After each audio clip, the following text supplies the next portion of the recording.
lagi yuk di channel Elite Expo Bandung bersama saya Kicom dan Supriyono hanya di Ngorek.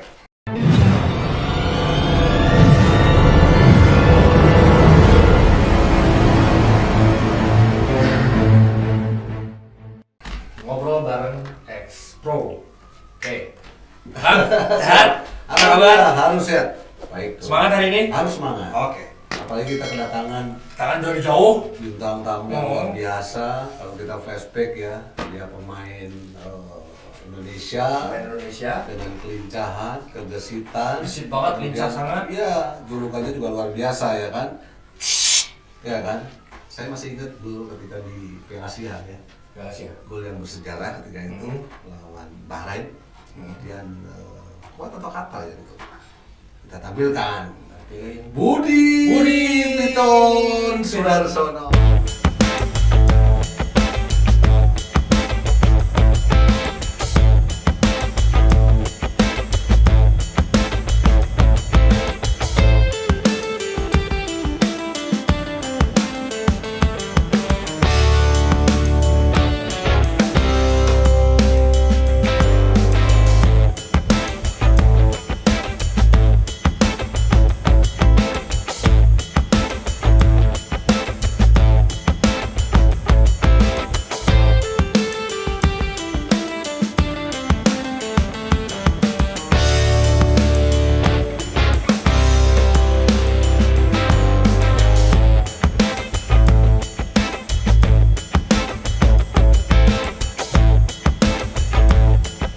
Nur. Alhamdulillah, sehat. Alhamdulillah. Luar biasa. Saya sering nonton di TV loh. Udah lari. Jadi mah. Cuman yang hari ini yang nggak dibawa adalah Namanya. apa itu? Oh iya. Apa tulisan apa namanya? Bandana. Bandana. Sebuah ciri khas itu. Ciri khasnya. Kalau nggak dihalangin mana-mana. Ya, walaupun beda era ya, tapi saya respect terhadap Budi Sudarsono Ya. ya kan.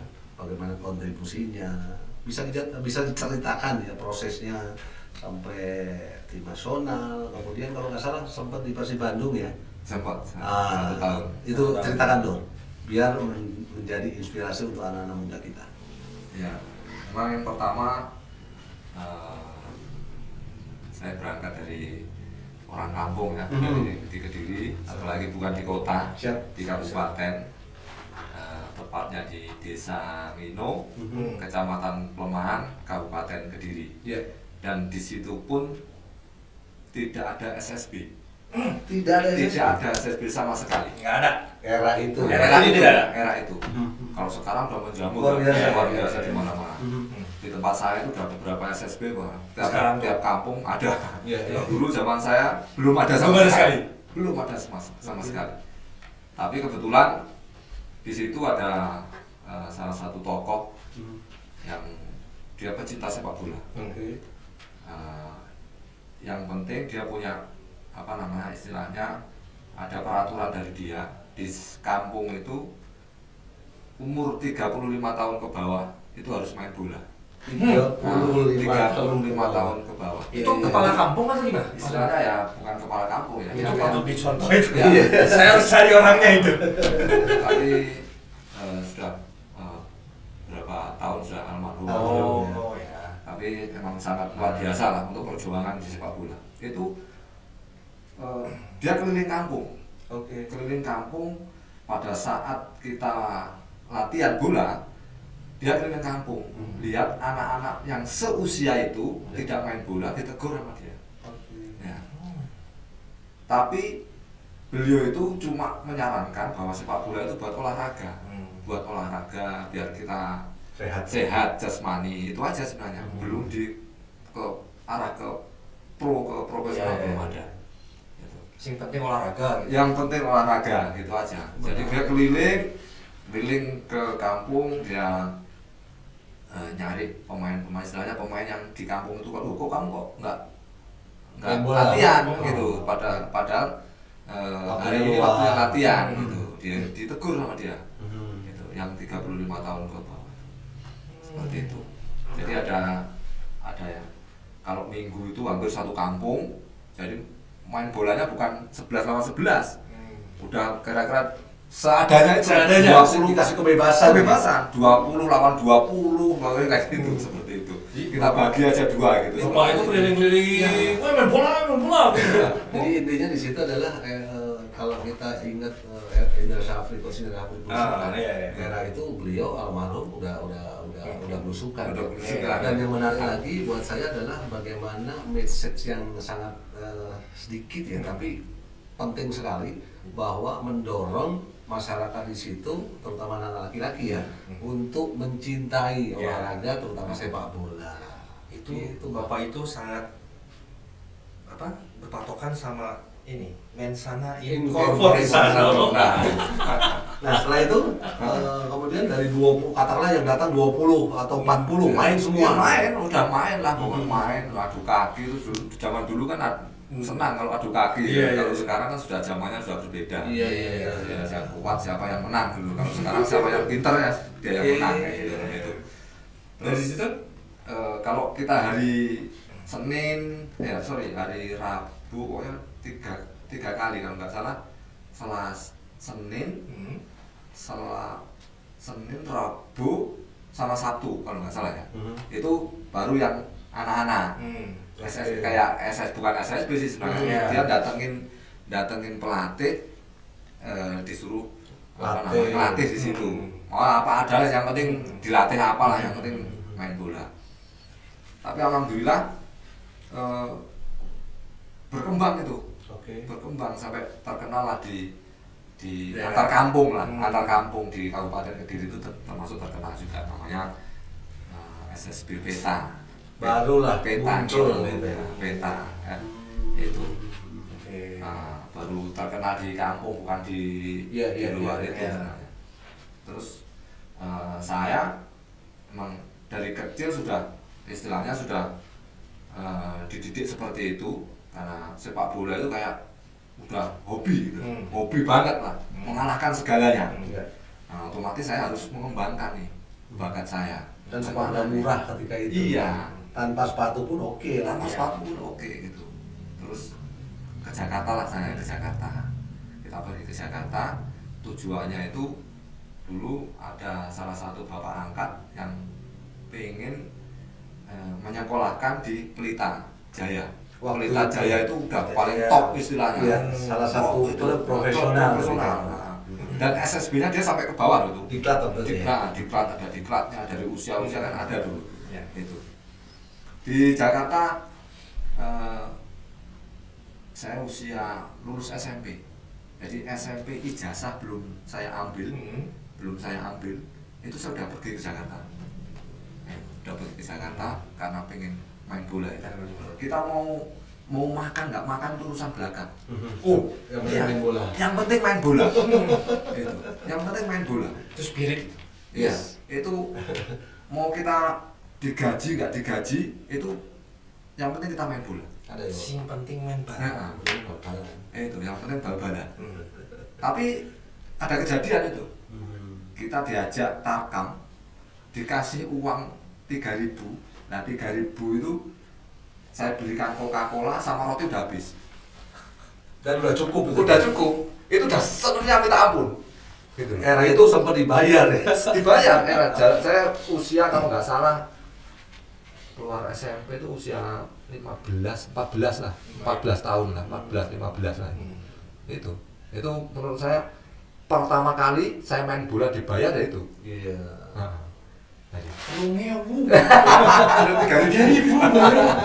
Jadi 3.000. Kemudian singkat cerita, kalau dilihat kan awal tim yang dibela Budi itu kan Persebaya ketika itu ya. Persebaya. Nah, setelah itu karena saya nggak masuk, dijanjikan yang ke Pelita saya nggak terrealisasi. Akhirnya saya disuruh kerja di Pertamina sama Pelabuhan dulu kan, khusus main bola kita ini. Saya bilang saya nggak mau kalau ini. Saya pengennya main bola. Itu. Saya pengennya main bola. Darahnya udah. Iya, karena sudah dari kecil sudah didoktrin main bola. Iya. Akhirnya saya pengen main bola. Kayak yang di TV-TV itu loh. Oh iya. Dulu kayak gitu saya. Padahal saya belum punya mimpi. belum pernah masuk TV kita kan. Iya. Tapi udah mimpinya udah ke situ. Saya pengen main bola kayak di TV dulu. Kayak gitu. Itu. Akhirnya karena kita nggak di Pelita Jaya kita nggak jadi, akhirnya saya pulang ke Surabaya. Nah itu sudah mulai karir profesional sudah mulai kelihatan.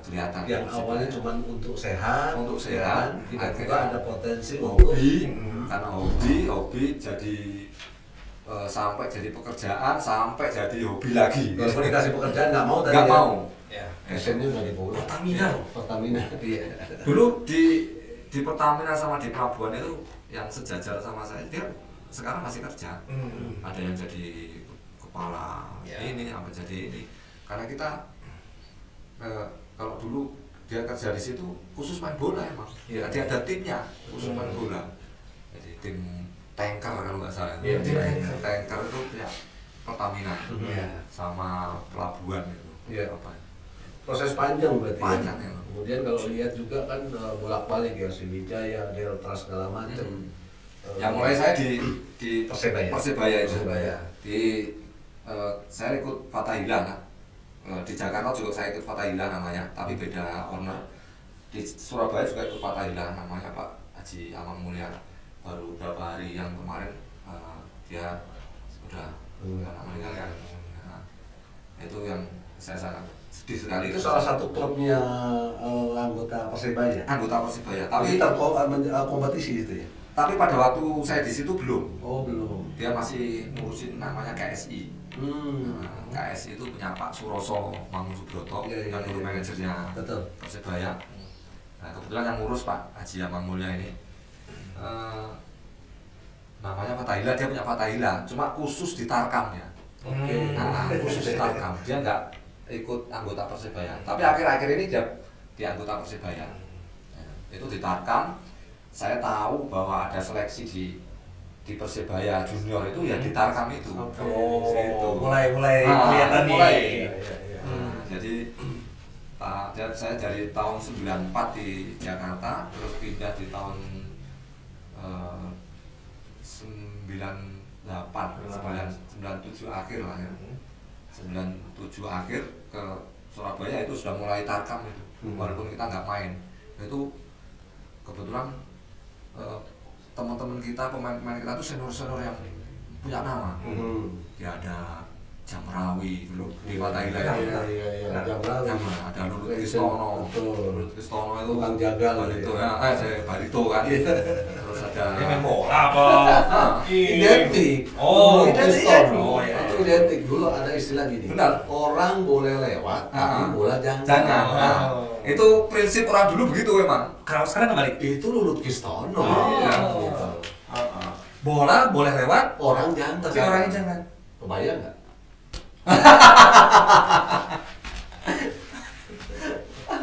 Mudah-mudahan yang dulu nonton itu. Lulut Kristono. Oke, menarik lanjut. Ada Lulut Kristono, ada siapa lagi? Gunung Ginting. Gunung Ginting.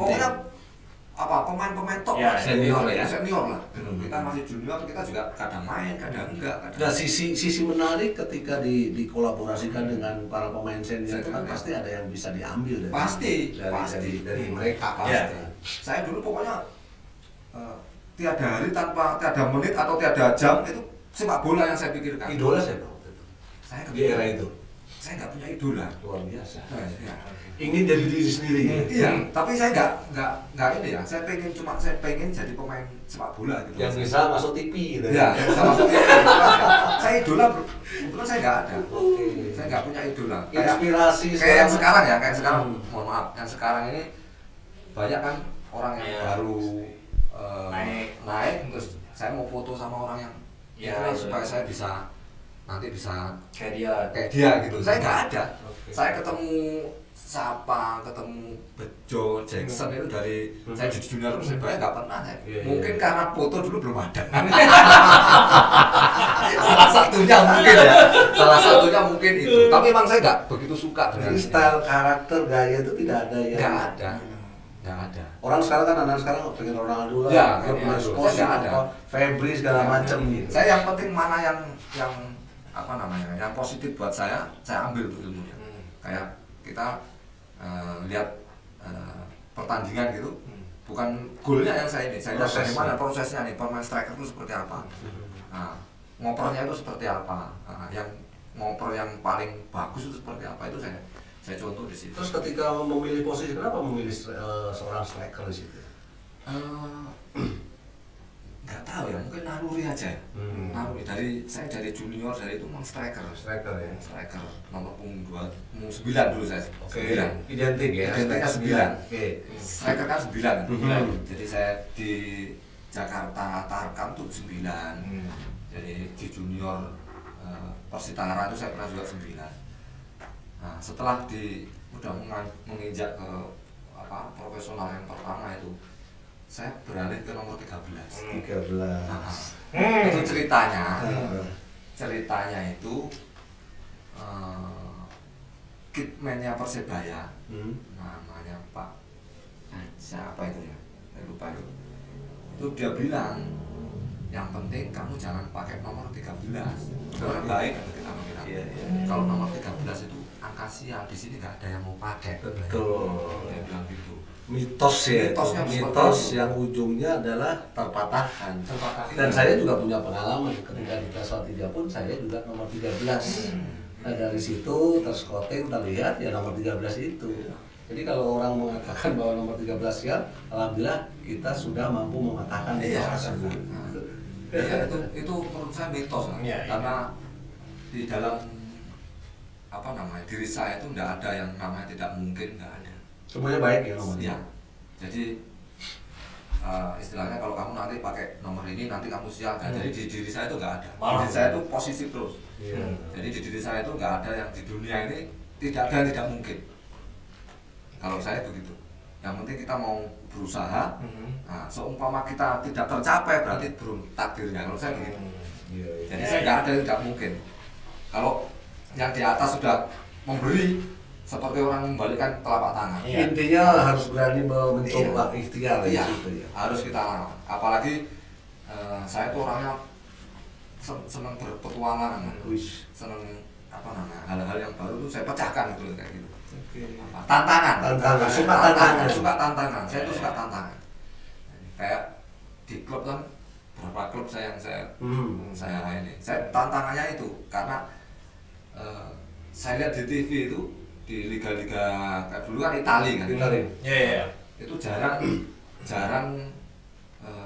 seorang pemain yang dia selalu berpindah-pindah tim.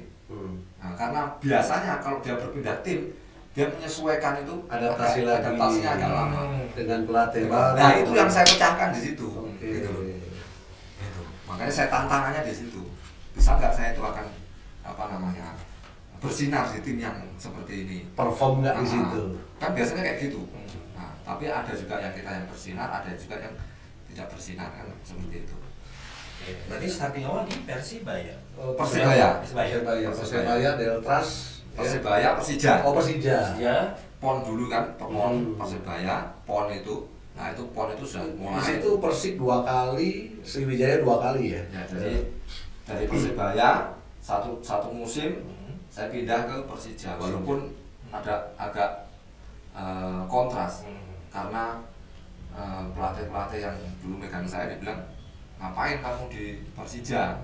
Istilahnya kalau di sini nggak dipakan, di Persebaya saya juga nggak begitu inti kan, saya nggak inti. Kalau di Persebaya saya kamu nggak inti, kamu di sana ngapain? Jadi kamu di sini. Ada bahasa begitu. Karena suka tantangan tadi ya. Itu tadi tantangan itu termasuk tantangan. Intinya perlu menit bermain ya di situ ya.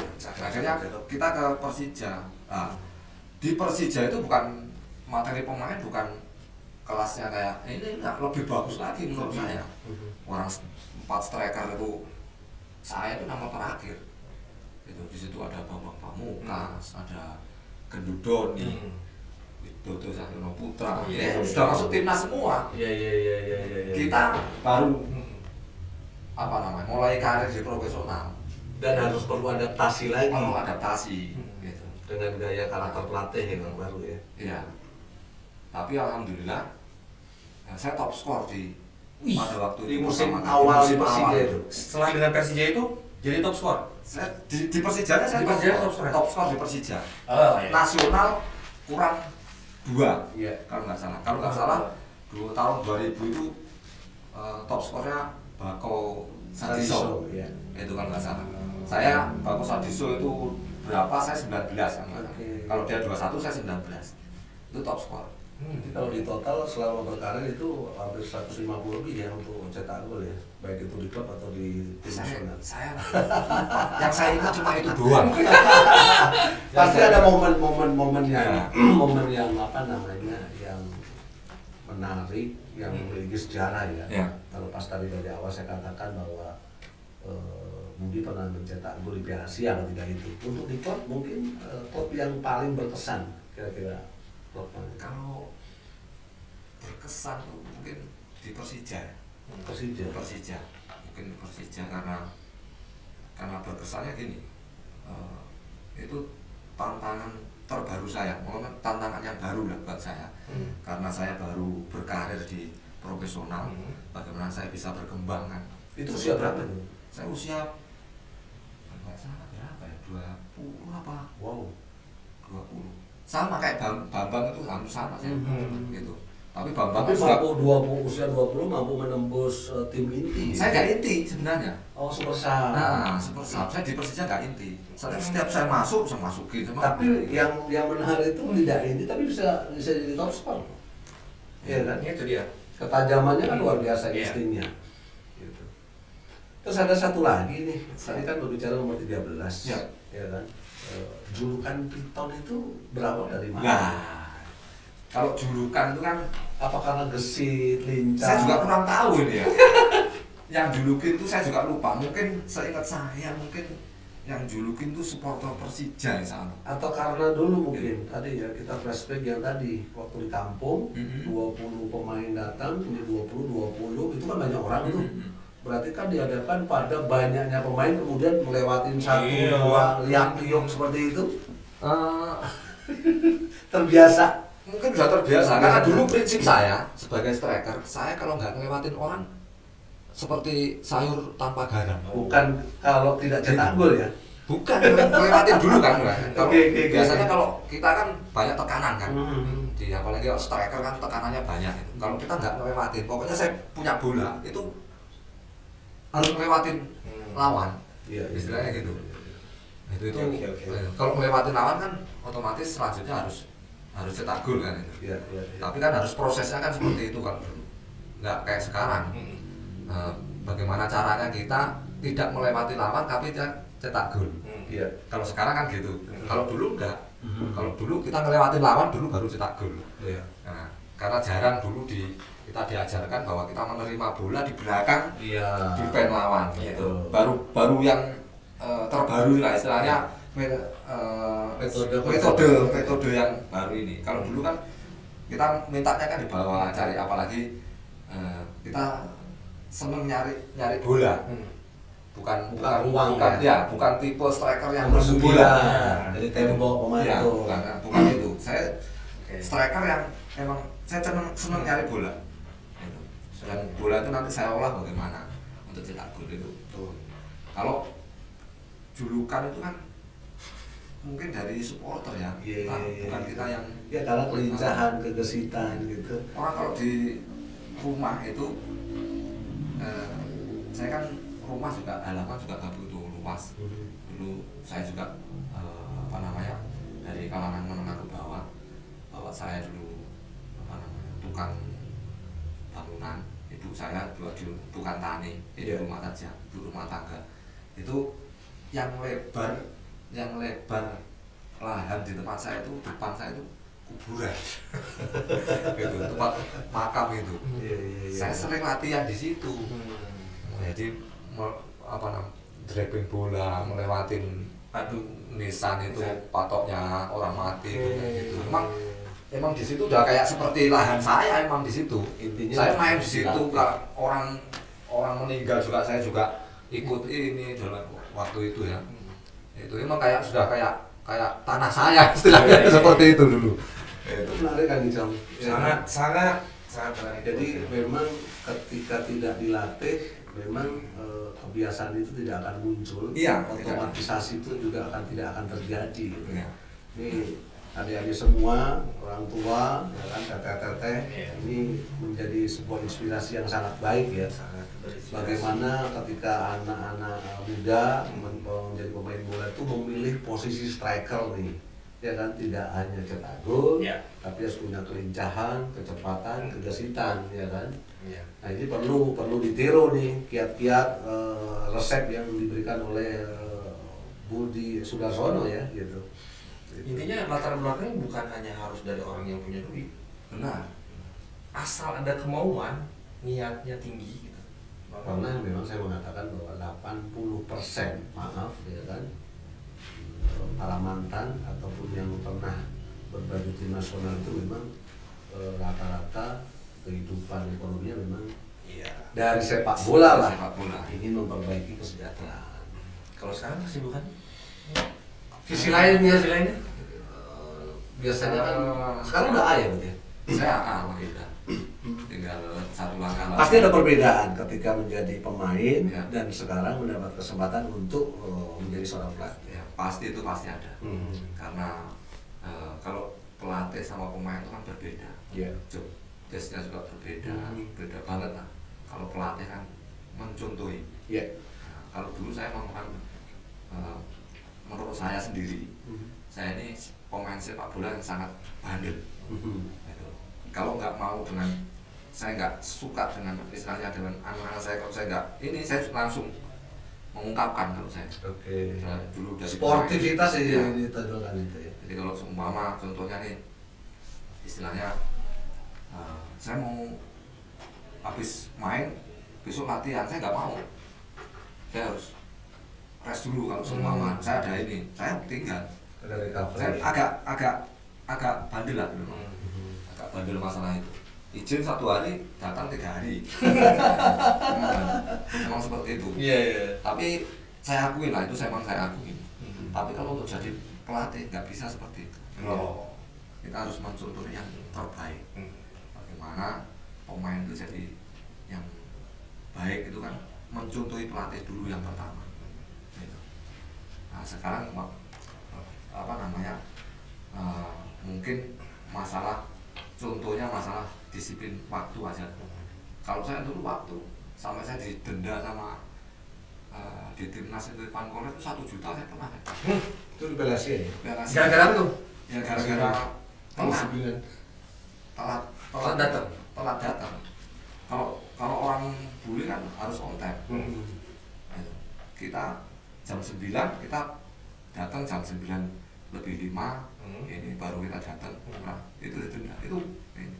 Kena. Kena 1 juta ya.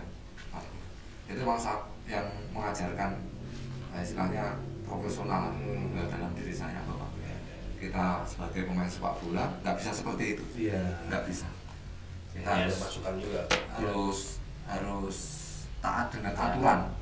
Nah, bukan itu aja sebenarnya. Kan sepak bola sekarang itu bukan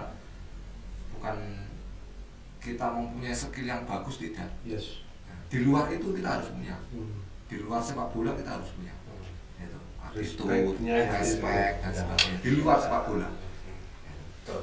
Itu seperti itu. Itu menarik ya. Itu buat anak-anak muda itu dari kalau yang nonton ini adik-adik. Jadi selain apa tadi? Selain kemampuan kita juga harus punya attitude yang baik. Ya. Respect orang lain. Kedisiplinan Disiplin itu sangat yang utama. penting Itu sekali. yang utama. Jadi saya menggarisbawahi ketika Budi Sudarsono sudah beralih menjadi seorang pelatih, yang harus dikatakan adalah bahwa pelatih itu adalah menjadi contoh untuk para pemain, apalagi dalam hal kedisiplinnya. Persib pernah? Nah, ini yang perlu kita korek kan di situ. Kok tiba-tiba dengan proses perjalanan yang panjang, Persija, Persebaya, Persija, Deltras ya kan, kok tiba-tiba hatinya tertambat ke Persib Bandung nih. Persib setelah dari Sriwijaya. Dari Sriwijaya. Sriwijaya. Mungkin ada sisi lain yang menarik. Kenapa memilih untuk Persib Bandung? Mungkin karena takdir ya. Satu. Ya satunya mungkin karena itu. Saya juga nggak istilahnya nggak ada kepingin untuk main di Persib juga nggak ada dulu istilahnya. Tapi prinsipnya pemain sepak bola tuh di mana bumi dipijak, Iya. ya itu yang kita dijunjung. ya langit dijunjung. Apalagi memang niatnya dari awal suka tantangan. Ya itu memang gitu. Mungkin karena salah satunya takdir, terus kita apa namanya supaya itu tadi tantangan kita supaya lebih bisa nggak saya main di sini. Tapi memang di dalam karir saya, mohon maaf, di dalam karir saya memang di Persib tuh saya kurang bersinar Iya. menurut di klub ya. Tapi heran saya tidak bersinar di Persib, tapi selalu dipanggil tim nasional, itu yang saya heran. Itu. Ya mungkin ada something saya juga nggak tahu, Ya, tapi ya. itu nggak di dalam pikiran saya nggak ada apa namanya yang apa suudon nggak ada.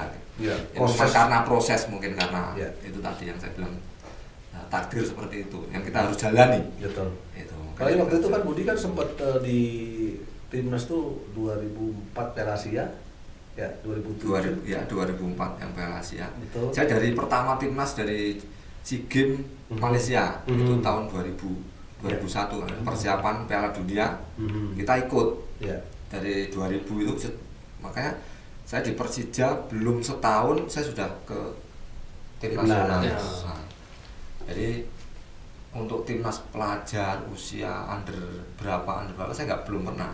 Ya. Tapi Intinya tidak pernah lewat proses ya junior, timnas junior, Heeh. tapi sudah Betul, bisa langsung memberikan ke- kontribusi untuk tim nasional di senior. Ada ya gitu ya. Ada. Di era sekarang pun ada, mungkin Bayu Pradana mungkin bisa dikedepankan ya. Intinya setiap pemain memiliki kesempatan yang sama Iya. untuk memakai jersey tim nasional Iya. sepanjang dia mampu memiliki perform yang sangat baik gitu. Terakhir mungkin ya, ini kan untuk striker tuh kan kita tuh kan sulit ya. Iya. Dalam arti kata regenerasinya kan terhambat gitu. Pesan-pesan untuk Budi Sudarsono mendapatkan seorang pemain yang tipikal nomor 9 ataupun yang seperti Budi itu seperti apa untuk sepak bola Indonesia? Ya memang saya agak miris ya dengan apa namanya striker kita ini istilahnya nggak bersinar lah kayaknya. Untuk choice-nya di tim nasional tuh kurang sekali. Ya, menit bermain, pilihannya striker tuh kurang sekali. Nggak kayak saya dulu kan banyak sekali. Ada Widodo, ada BP, ada Doni, istilahnya Kurniawan dulu kan. membingungkan untuk tim nasional, untuk pelatih membingungkan, tapi senang gitu loh. Pelatihnya kalau banyak pilihan bingung, tapi dia senang. Beda kalau banyak pilihan tapi nggak ada yang dipilih itu kan, itu susah dia. Pelatih tuh kayak gitu. Dan Kayak setuju nggak dengan naturalisasi? kalau naturalisasi saya kurang setuju. Sebenarnya kita ini banyak sebenarnya yang ini ya, banyak sekali ya untuk apa namanya striker yang mungkin karena kurang kepercayaan dan dan kesempatan. Yang pertama kan harus dipercaya dulu. Nah, kalau sudah dipercaya kan kesempatan tuh akan ada. Betul. Itu nggak mungkin pertama kesempatan kan nggak mungkin. Dipercaya dulu, baru kesempatan timbul. Gitu kan. Seperti itu. Kalau yang saya lihat seperti itu. Ya, jadi Menit bermain di tim itu kayaknya striker sekarang tuh agak kurang. Banyak kan diisi oleh regionasi. ya seperti itu. Nah, kebetulan saya di Persib tahun ini alhamdulillah dipercaya sebagai pelatih.